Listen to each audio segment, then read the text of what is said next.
எந்த விதமான கன்சிடரேஷனும் கிடையாது முஸ்லிம்கள் என்ற ஒரே காரணத்திற்காக. ஆக இந்த நிலையை நீதி என்று சொல்லக்கூடிய ஒரு உயிர் ஒப்பற்ற உயிரை பற்றி அரசு ஆண்டு கொண்டிருக்கக்கூடிய ஆட்சியாளர்கள் புரிந்து கொள்ள வேண்டும். ஒரு காலகட்டம் வரும், அந்த நீதி பேசும், சரியாக பேசும். அந்த நீதி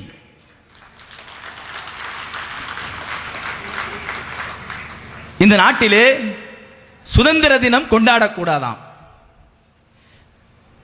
2006 ஒரு காலகட்டத்துக்கு முன்பு சுதந்திர தினம் என்று சொன்னால் முஸ்லீம்களில் பெரும்பான்மையானோர் அதை பற்றி விழிப்புணர்வு இல்லாதவர்களாக இருந்தார்கள்.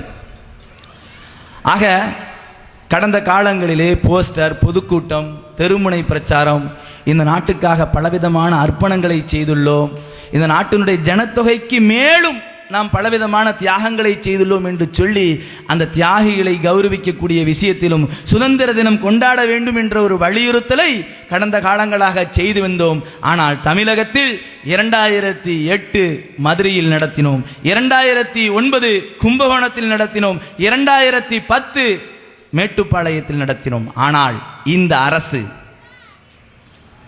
ஒரு அநீதி இழைத்தது. உளவுத்துறை அதிகாரிகளின் ஒருதலை பட்சமான செய்திகளை கேட்டு மிகப்பெரிய அளவிலான ஒரு அநீதியை இழைத்தது. நாம் பல விதத்திலும் காவல்துறைக்கு எல்லா விதமான ஒத்துழைப்புகளும் நாம் கொடுத்தோம். 2008 முதல் 2009, 2010 இந்த 3 ஆண்டுகள் நடந்த சுதந்திர தின அணிவகுப்பிலே ஒரு வழக்காவது பாப்புலர் ஃப்ரண்ட் ஆஃப் இந்தியாவுக்கு கேடருக்குண்டா? சட்டவிரோதமாக அவர்கள் செயல்பட்டார்களா?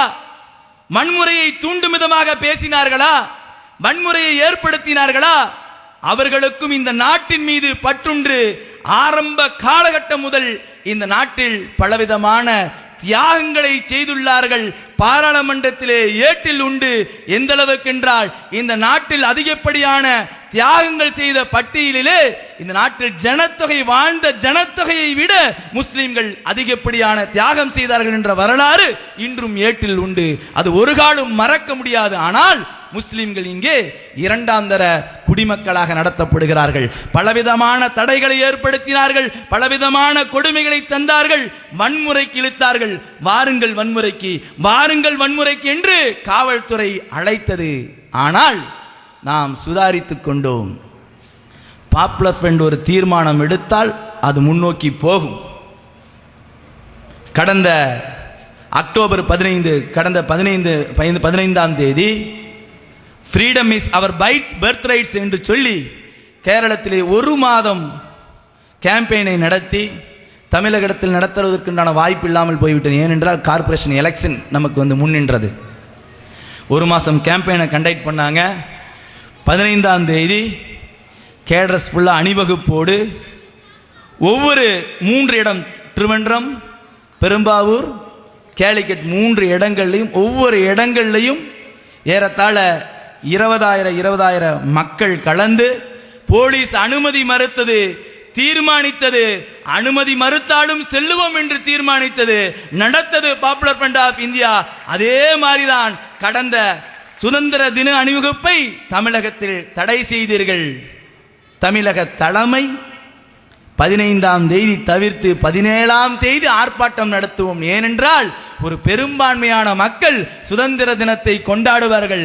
அந்த நாளிலே நாம் ஆர்ப்பாட்டம் நடத்துவதன் மூலமாக அவர்களுக்கு சின்ன மனத்துன்பம் கூட ஏற்படக்கூடாது என்ற காரணத்தினால் 17ஆம் தேதி தீர்மானித்து தமிழகம் முழுவதும் ஆர்ப்பாட்டம் நடத்தினோம். இதோடு நின்று போவதில்லை, தொடங்கிவிட்டன. தேசிய அளவிலான இந்த அநீதிக்கு தீர்வு கொடுக்கக்கூடிய விதத்தில் தான் நீதியை கட்டமைப்போம் என்று சொல்லக்கூடிய தேசிய அரசியல் மாநாடு என்பதை நாம் கருத்தில் வைக்க வேண்டும். ஆக அரசு சுதந்திர தின அணிவகுப்பை தடை செய்திருக்கின்றது. இந்த நாட்டிலே முஸ்லிம்கள் சுதந்திர தின அணிவகுப்பு நடத்தக்கூடாதா? சுதந்திர தினம் கொண்டாடக்கூடாதா? இந்த நாட்டின் முஸ்லிம்கள் 2ஆம் தர குடிமக்களா? இதைத்தான் பாராளுமன்றத்திலே ஸ்ரீமதி பிருந்தாகரத் குறிப்பிடும் பொழுது it's crime to be a Muslim in India. இந்த நாட்டில் முஸ்லிம்கள் முஸ்லீமாக வாழ்வது குற்றமா என குறிப்பிட்டார்கள். நாம் அரசிடம் கேட்கின்றோம், முஸ்லிம்கள் சுதந்திர தின அணிவகுப்பு நடத்துவது தடையா? சுதந்திர தினம் கொண்டாடக்கூடாதா? தியாகிகளை கௌரவிக்க கூடாதா? தியாகிகளை நினைவு கூறக்கூடாதா என்ற கேள்வியை இப்பொழுது உங்கள் முன் வைக்கின்றோம். வரும் காலத்திலே இன்ஷா அல்லாஹ் நடத்தியே தீருவோம்.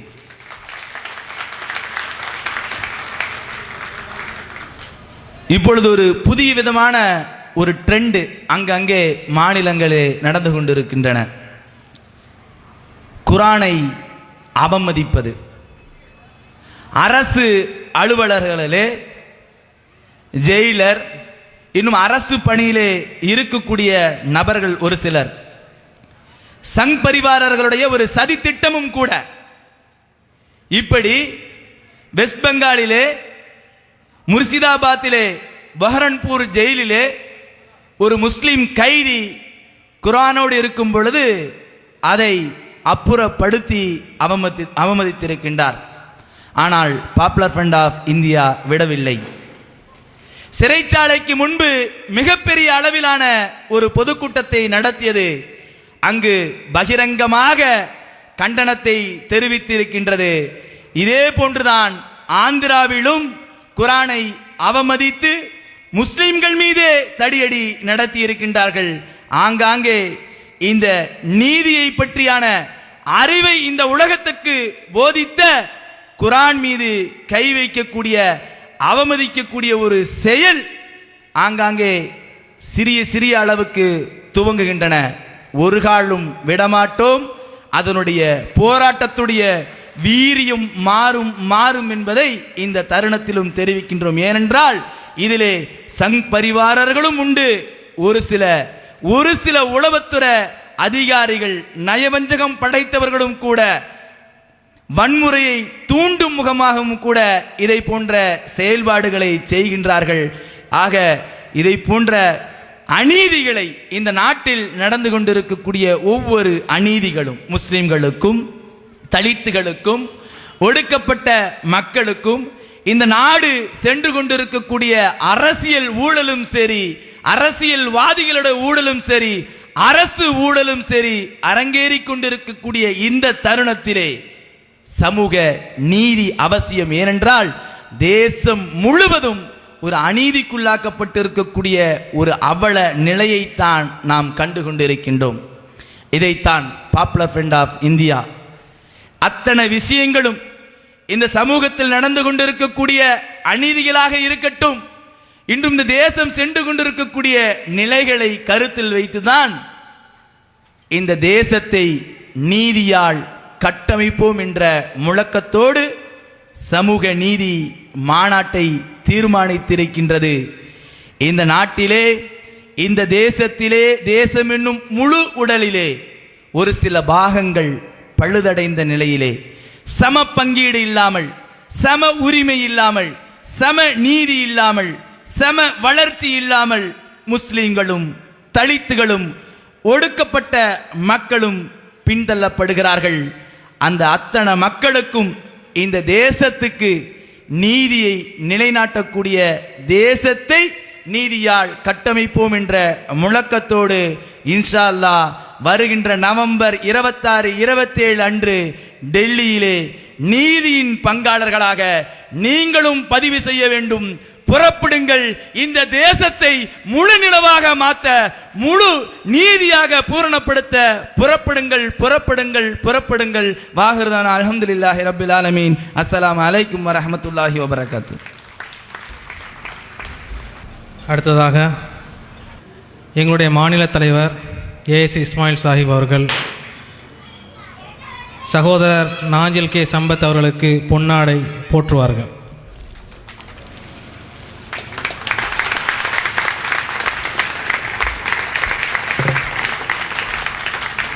அதேபோல் ஜமீத்துல் உலமாயே ஹிந்த் பொதுச் செயலாளர் எங்களுடைய சகோதரர் எம் முகமது மன்சூர் காசிஃபி அவர்களுக்கு எங்களுடைய மாநில தலைவர் ஏஎஸ் இஸ்மாயில் சாஹிப் அவர்கள் பொன்னாடை போற்றுவார்கள்.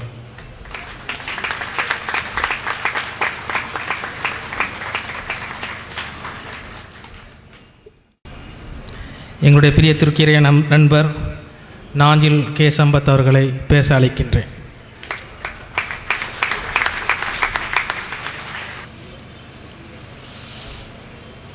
புரட்சிகள் சூழ்கொள்ளுகிற அக்டோபர் திங்களில்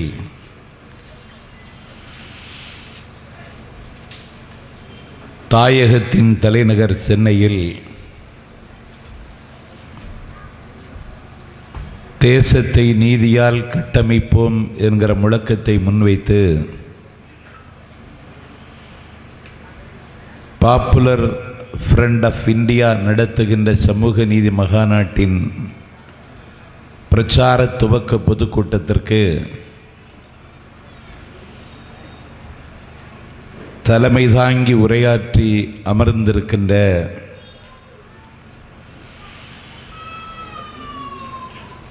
இளம்பிறையே நீ வருந்தாதே, உன்னுள் ஒரு பூரணச்சந்திரன் புதைந்திருக்கிறான் என்பதை மறந்து விடாதே என்கின்ற அல்லாமா இக்பால் கவிதையை கோடிட்டு காட்டி தலைமை உரையாற்றி அமர்ந்திருக்கின்ற கண்ணியத்திற்குரிய பாப்புலர் ஃப்ரண்ட் ஆஃப் இந்தியாவின் மாநில தலைவர் மாமா இஸ்மாயில் அவர்களே, வந்தவர்களை எல்லாம் வசந்தத்தின் தூதுவனாக இருந்து வண்ண தமிழில் எண்ணமெல்லாம் இனிக்க வரவேற்று மகிழ்ந்து சமூக நீதிக்கான நோக்கத்தை முன்வைத்தமர்ந்திருக்கின்ற பாப்புலர் ஃப்ரண்ட் ஆஃப் இந்தியாவின் மாநில செயலாளர் கண்ணியத்திற்குரிய மாமா முகமது ஷேக் அன்சாரி அவர்களே,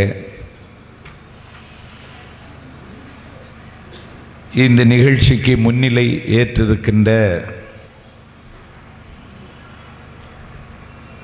இஸ்லாமிய இயக்கங்களின் ஒருங்கிணைப்பாளர் கண்ணியத்திற்குரிய ஹனீஃபா அவர்களே,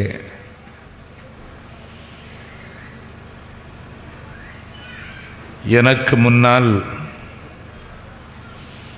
மனோகரமான மலையாளத்தில் நாவாடி விட்டு விடைபெற்று சென்றிருக்கின்ற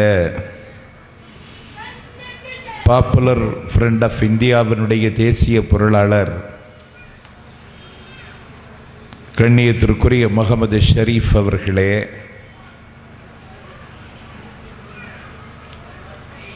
எனக்கு பிறகு சிறப்புரையாற்றுவதற்கு காத்திருக்கின்ற ஜம்மியத்துல் உலமா ஹிந்தினுடைய பொதுச் செயலாளர் கண்ணியத்திற்குரிய முகமது மன்சூர் காசிஃபி அவர்களே, எஸ்டிபிஐனுடைய பொதுச் செயலாளர் கண்ணியத்திற்குரிய அப்துல் ஹமீத் அவர்களே, நன்றி உரையாற்றுவதற்கு காத்திருக்கின்ற பாப்புலர் ஃப்ரண்ட் ஆஃப் இந்தியாவின் சென்னை மாவட்ட தலைவர் கண்ணியத்திற்குரிய மாமா முகமது நாசிம் அவர்களே,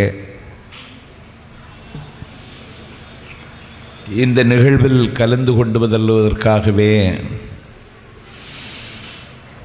சென்னை வந்த என்னை வரவேற்று உங்கள் வாசலில் கொண்டு வந்து சேர்த்திருக்கின்ற மறுமலர்ச்சி திராவிட முன்னேற்றக் கழகத்தின் எழும்பூர் பகுதி கழகத்தின் செயலாளர் நெஞ்சம் நிறைந்த மாமா தெண்டல் நிசார் அவர்களே,